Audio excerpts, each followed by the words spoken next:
உங்கள் அனைவருக்கும் உள்ளே வர முடியாமல் உள்ளே இருக்கும் கார்த்திக்கையும் பழனியப்பனையும் எங்களையும் வாழ்த்துகிற மனமுள்ள என் தம்பிக்கும்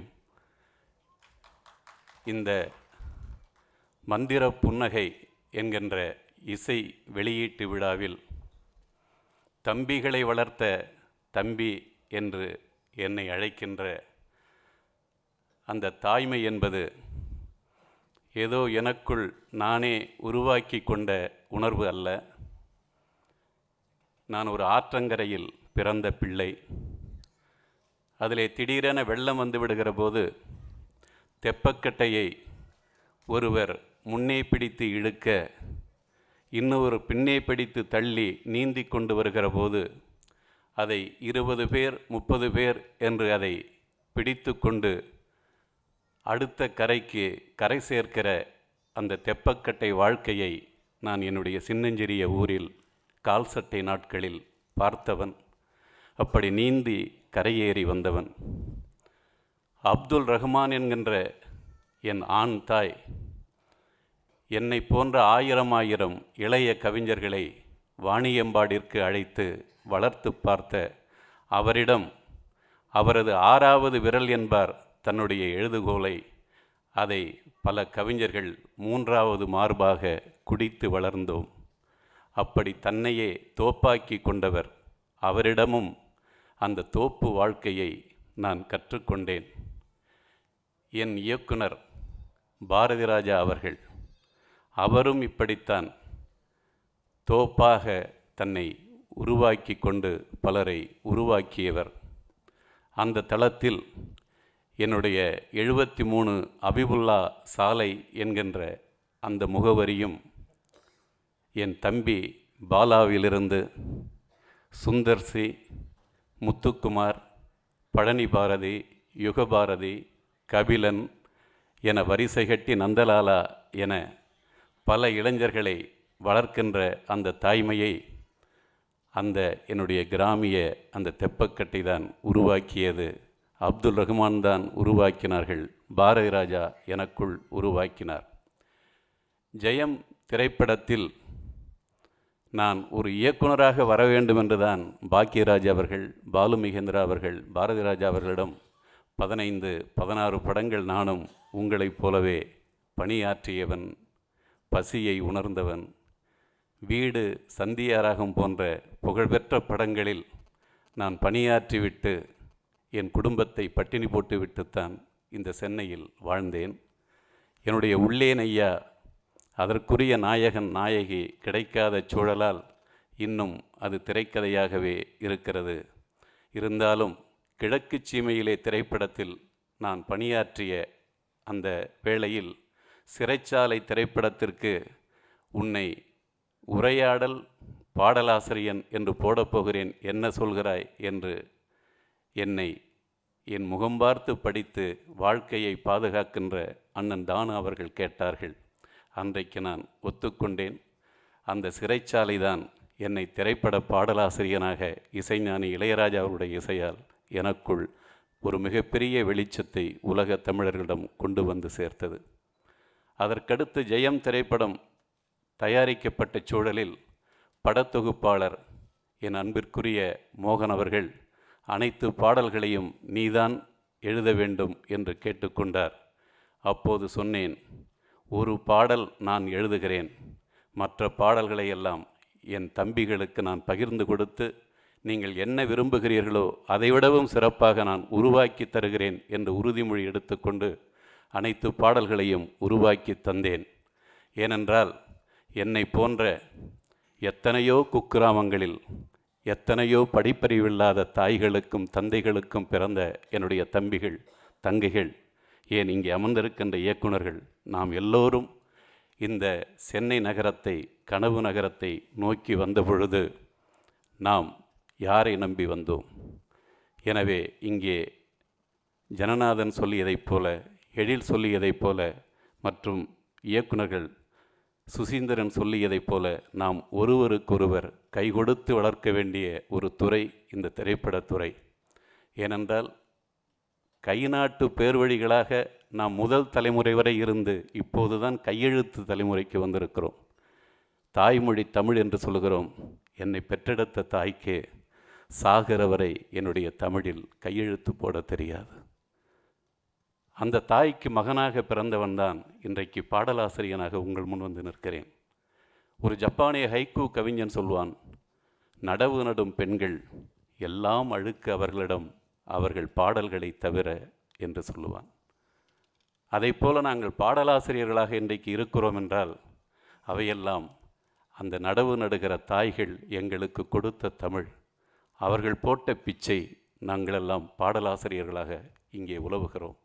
அதை போலவே இங்கே இருக்கிற இயக்குனர்கள் அத்தனை பேரும் நம் தாய்கள், நம் தங்கைகள், நம் தந்தைகள், நம் பாட்டன்கள் பேசிய உரையாடல்களை உள்வாங்கி சுமந்து வந்துதான் இந்த சென்னைக்குள் இன்றைக்கு மிகச்சிறந்த படைப்பாளர்களாக நாம் வந்து கொண்டிருக்கிறோம்.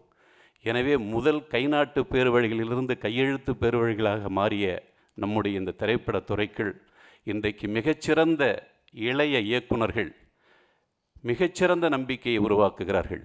உலக திரைப்பட விழாக்களில் ஈரான் படங்கள் பார்க்க குவிகிற அந்த திரை ஆசையாளர்களை பார்க்கிறேன். தெற்கு கொரியன் திரைப்படங்களை பார்க்கின்ற ஆசையாளர்களை பார்க்கிறேன். ஆனால் இன்றைக்கு இருக்கின்ற என்னுடைய வளரும் இயக்குனர்களுடைய திரைப்படங்களை பார்க்கின்ற போது உலக திரையாளர்கள் தமிழ் திரைப்படங்களையும் பார்க்கக்கூடிய ஒரு மிகச்சிறந்த உலக புகழ்பெற்ற திரைப்படங்களை தமிழ் தர திரைப்படங்களாக உருவாக்கி கொண்டிருக்கிறார்கள் என்கின்ற நம்பிக்கை ஒரு இயக்குனனாக ஆக வேண்டும் என்ற கனவில் வந்த எனக்கு மிகச்சிறந்த அந்த உள்ள நம்பிக்கையை உருவாக்குகிறது. அந்த சூழ்நிலையில் கரு பழனியப்பன் என்கின்ற அந்த தம்பி 6 ஆண்டுகளுக்கு முன்னால் சதுரங்கம் என்கின்ற திரைப்படத்தில் விழியும் விழியும் நெருங்கும் பொழுது என்கின்ற பாடலை எழுதச் சொன்னார். அத்தோடு 6 ஆண்டுகள் அடுத்தடுத்த திரைப்படங்களுக்கு என்னுடைய அலுவலகத்திற்கு வந்து சிவப்பதிகாரம் தயாரிக்கிறேன், முழு பாடல்களும் நீங்கள் தான் செய்ய வேண்டும், உங்கள் தமிழ் எனக்கு வேண்டும் என்று கேட்டுக்கொண்டார். ஆனால் என்னுடைய இனவலி சுமந்த சூழல்களால் இனி பாடல்கள் எழுத மாட்டேன் என்று முடிவெடுத்திருந்த சூழ்நிலையில் அந்த பத்தியத்தை நான் முறிக்க விரும்பவில்லை என்று திருப்பி அனுப்பினேன். அடுத்த படத்திற்கு வருவார், அடுத்த படத்திற்கு வந்தார். ஆனால் நான் மறுத்து கொண்டே இருந்தேன். ஆனால் மந்திர புன்னகை என்கின்ற இந்த திரைப்படத்திற்கு அவர் வந்த பொழுது என் இனத்தில் எல்லாம் முடிந்திருந்தது.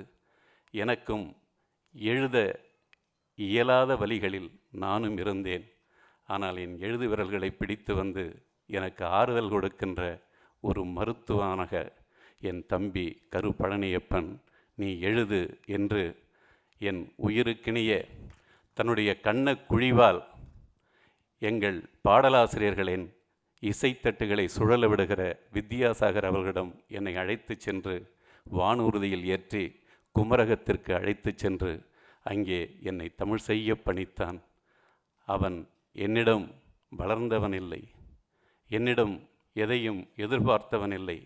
ஆனால் என் தமிழை அவன் எதிர்பார்த்து என் விரல் பிடித்த அந்த கரு பழனியப்பனுக்கு என் காலமெல்லாம் நான் நன்றி சொல்வேன். வித்யாசாகர் என்கின்ற அந்த இசை கலைஞன் தமிழை அவரை போல் அள்ளி குடிக்க எவருக்கும் வாய்த்திருக்குமா என்று தெரியவில்லை. அவரும் அள்ளித்தந்த வானத்திலிருந்து பாடலாசிரியர்களை ஒரு தோப்பாக வளர்க்கின்ற ஒரு தாய் ஆலமரமாக விளங்கி கொண்டிருக்கிறார்.